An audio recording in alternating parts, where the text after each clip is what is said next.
kemarin kita sudah membahas mengenai kemana sih kalau misalnya mau setelah lulus SMA itu kemana aja, bisa kuliah, bisa bekerja dan lain-lain. Nah, untuk sekarang kita akan membahas mengenai studi lanjut setelah lulus SMA. Jadi karena kemarin banyak yang memilih untuk kuliah, kita akan membahas apa saja sih studi lanjutan untuk masuk setelah lulus SMA. Tapi sebelum kita mulai, mari kita berdoa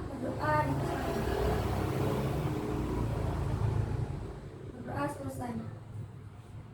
Nah, kita langsung aja ya pada materi, karena kemarin kan sudah dijelaskan mengenai bimbingan kelompok dan lain-lain.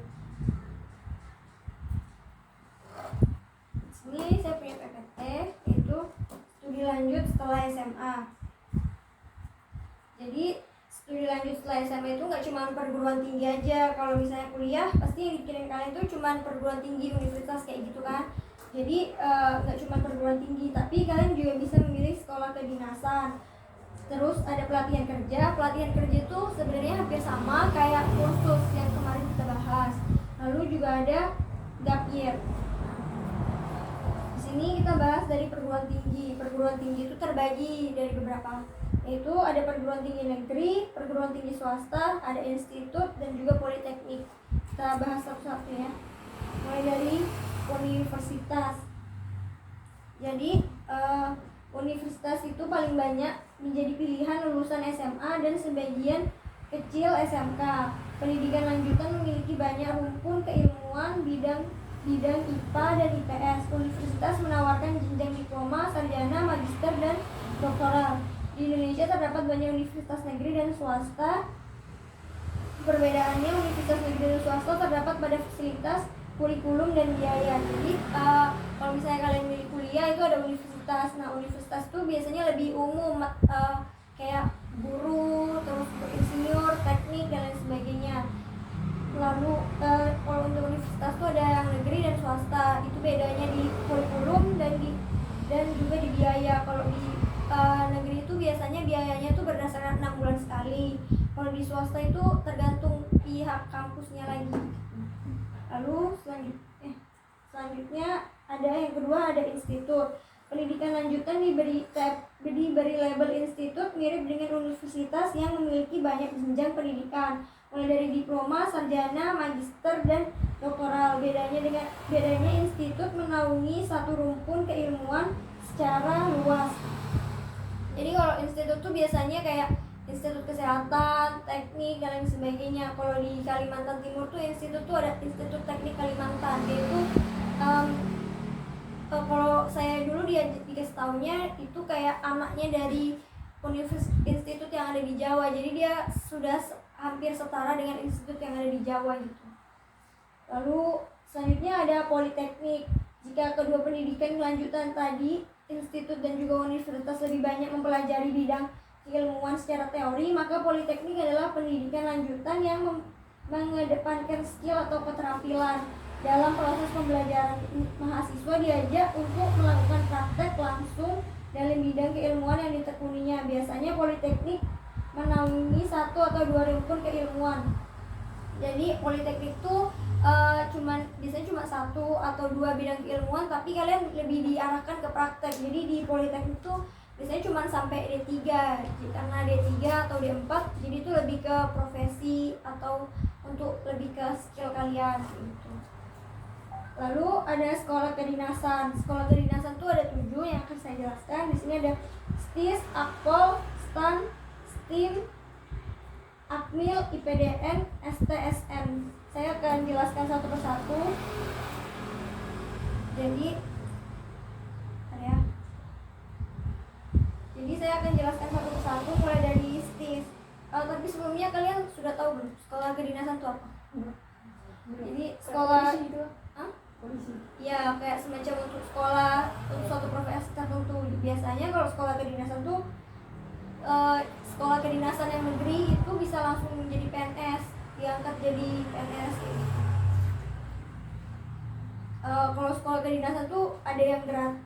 Setahu saya ada yang gratis, cuman dia lebih ketat gitu daripada universitas. Kalau kelas saya dulu ada yang di sekolah kedinasan, dia bilang semuanya tuh enak, dibayarin dan lain sebagainya, cuman sekali ketahuan nyontoh langsung di DO, nggak bisa negosiasi dan lain-lain kayak gitu. Ini saya akan jelaskan dari yang pertama, STIS. Jadi STIS itu Sekolah Tinggi Ilmu Statistika. Ini di bawah Kedinasan Badan Pusat Statistik, bersumber dari jadi STIS ini berlokasi di Jakarta dan memiliki 3 program studi. Program studinya itu yang pertama ada D3 Statistika, D4 Statistika, dan D4 Komputasi Statistik. Lalu yang kedua ada Akpol. Akpol itu Akademi Polisi. Salah satunya Akpol itu salah satu kedinasan favorit yang dipilih banyak orang karena pengen jadi polisi. Banyak lulusan sekolah menengah yang bermimpi masuk Akpol karena keinginannya untuk menjadi polisi. Kalau Akpol itu di bawah naungan Kepolisian Republik Indonesia. Lalu ada yang ketiga ada STAN. STAN itu Sekolah Kedinasan di bawah Kementerian Keuangan. Jadi dia tuh mempelajari tentang keuangan, akuntansi, dan lain sebagainya. Ini dia STAN itu memiliki 4 jurusan, yaitu akuntansi, pajak, kepabeanan, dan bea cukai, serta manajemen keuangan. Lalu yang keempat ada STIN. STIN itu Sekolah Tinggi Intelijen Negara. Dia tuh melaksanakan pembelajarannya itu dimulai dari tahun 2004. Jadi dia termasuk baru karena dari 2004. Lulusan STIN ini bisa bekerja di Badan Intelijen Negara. Kalian tau nggak Badan Intelijen Negara yang kayak polisi yang nanggung teroris kayak gitu-gitu. Intel, bagian intelnya. Itu bisa sekolah di STIN. Lalu ada sekolah kedinasan yang selanjutnya ada AKMIL. AKMIL itu Akademi Militer. Dia itu juga menjadi incaran banyak orang. Kalau di sini tertulis bahwa AKMIL itu terletak di Magelang, Jawa Tengah. Biasanya ini khusus taruna angkatan darat. Lalu ada yang selanjutnya ada IPDN.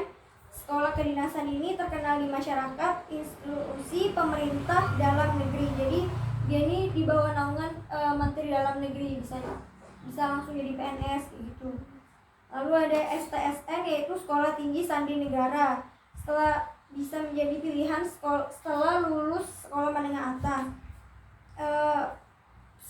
Ini STSN ini terletak di Bogor dan memiliki 5 program studi. Ada rekayasa kriptografi, rekayasa perangkat kriptografi, rekayasa keamanan siber, manajemen persandian, dan teknik persandian.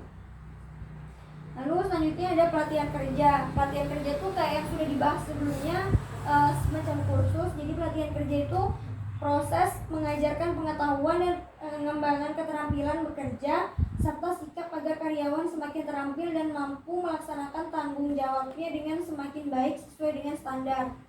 Jadi keterampilan kerja itu sama kayak kursus, kayak untuk melatih satu keahlian khusus gitu. Lalu selanjutnya ada gap year. Gap year ini mungkin masih asing ya di kalian. Jadi gap year itu merupakan istilah kekinian untuk yang mengambil waktu kosong sebelum masuk perguruan tinggi. Dengan kata lain, siswa menunda untuk mengambil kesempatan untuk studi di jenjang perguruan tinggi. Jadi gap year itu kayak misalnya kalian tahun ini lulus, harusnya tahun ini juga daftar kuliah, tapi karena nggak lolos atau nggak ada biaya, akhirnya kalian melatih keahlian atau bekerja dulu untuk mengambil memenuhi biaya. Nah, dalam waktu yang kosong itu disebut gap year. Jadi kalian bisa memilih untuk gap year. Selanjutnya ini ada quotes. Tanpa sasaran dan rencana peraih, kamu seperti kapal yang berlayar tanpa tujuan. Jadi untuk meraih sesuatu yang kalian impikan, kalian harus punya tujuan. Kalian mau kuliah di mana, mau bekerja, atau mau melakukan apa setelah lulus dari SMA. Jadi itu saja materinya.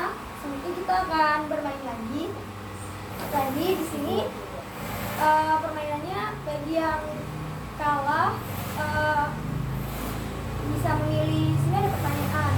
Jadi yang kalah memilih pertanyaan, terus yang nggak bisa jawab dapat hukuman. Di sini ada hukuman. Permainannya kalau tadi permainannya namanya hitung 7, sekarang permainannya hitung 3. Jadi setiap kelipatan 3 atau yang ada angka 3-nya, kalian harus diam. Jadi 1,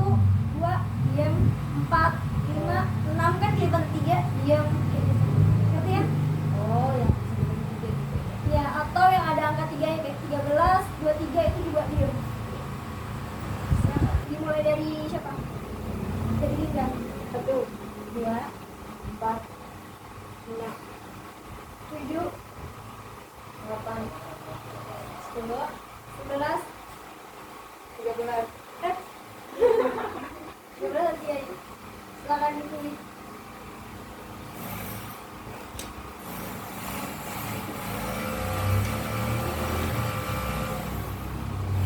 Jelaskan dengan bahasamu sendiri mengenai militer kerja. Jelaskan apa tadi pelatihan kerja. Pelatihan kerja itu sekolah yang mengkhususkan pada satu bidang pekerjaan. Tuh, kayak kursus gitu. Iya. Lanjut, kita main lagi. 1, 2, 4. oh ya belum. Harusnya diam. Aku yang 4.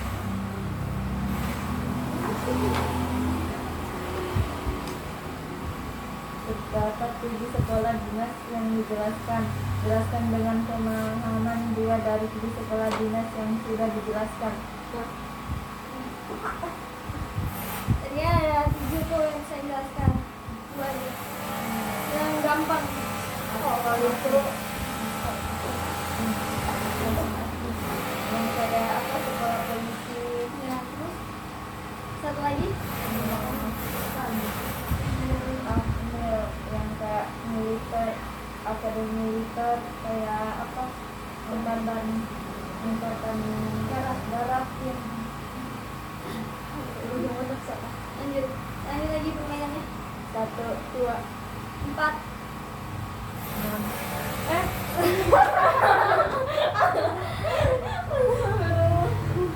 Pilih.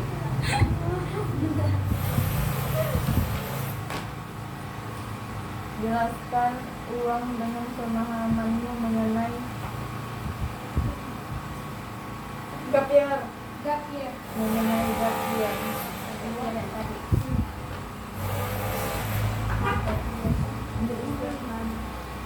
Gap year itu kayak apa? Kayak waktu kosong kalau kuliah tahun ini belum, dari pekerjaan supaya bisa memenuhi tahun depan. Karena ini tinggal 1 dan belum dapat pertanyaan. Kalau lagi. Oh, bisa. Ya, kamu mungkin Berarti nggak ada yang dapat teman ya? Aku aja kayaknya. Sebutkan 5 universitas negeri yang ada di Indonesia. Apa universitas yang kita? UGM, Gede UGM sama Gajah Mada sama.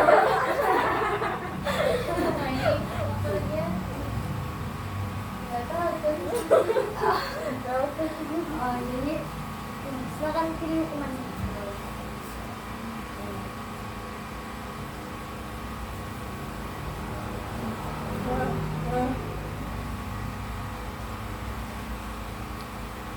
Menjawab semua pertanyaan yang diajukan temanmu dengan kata iya. Jadi kalian boleh ngajuin pertanyaan apa aja ke dia, ke Rizka, dan Rizka harus jawab dengan iya. Nggak boleh jawab sembarangan. Masing-masing 2 pertanyaan. 2 pertanyaan, 2 pertanyaan. Sudah dulu. Coba Kamu dulu lah. Kamu dulu. Kok aku apa ya?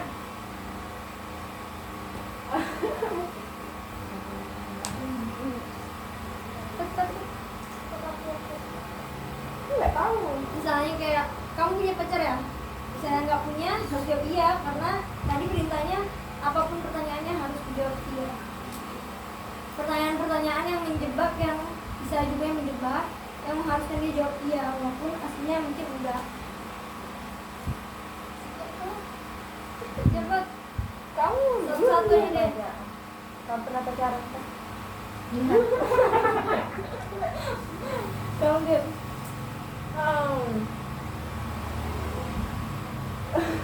Cepet. Kamu suka aku nggak? Ya. Lagi?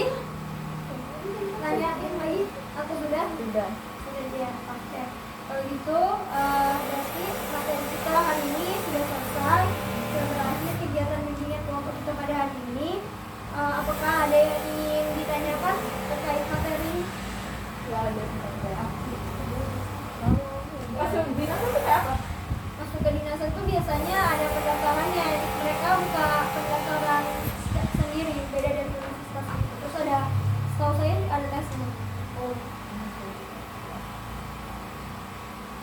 Apalagi? Apa ada yang ingin ditanyakan? Nggak ada. Ada. Berarti semuanya pengen kuliah di universitas? Insya Allah. Kalau bisa sampai kota. Nah, semoga semuanya nanti keterima ya di